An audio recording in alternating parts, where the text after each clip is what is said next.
Hi guys! Good afternoon. Ako pala si Bradley Vlogs. Nagsugod pa ko. Umpisa pa. Ito palang hanap buhay namin. Ito, manok. Kaya sila nakakulong dahil may bagong tanim na palay. So, kinakulong muna. Pero okay lang guys kasi ang pinapakain namin hindi naman masyado magastos. Unang-una may niyog naman. Andyan ang niyog. Ayun, ayan ang mga ano nyo. Pero ang pinaka mahalaga, importante, ito pala ang asula. Gamit pala ito sa lahat ng mga bagay na hayop, kambing, manok o hito, kung ano man. Gamit, kita kumakain sila guys. Ayan.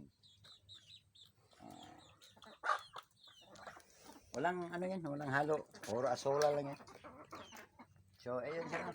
Ewan ko kung healthy ba siya. Kayo nang bahala hindi. Tapos yung ano yun pala, yung dahon na yun, madidigwa yan.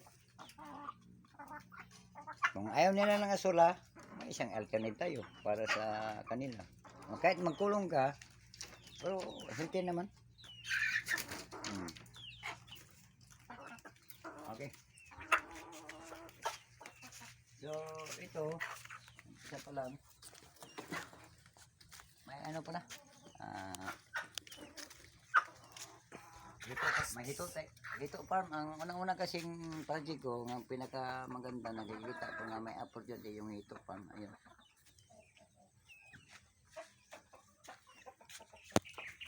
Kaya, dati ayaw kong maniwala na pero malaki ang talo ko dito. Pero hindi ako nang nang surrender o hindi ako nawala ng pag-asa. Sa ngayon, hindi pa naman medyo may kita. Pero nakikita ko no okay na. Ito sila.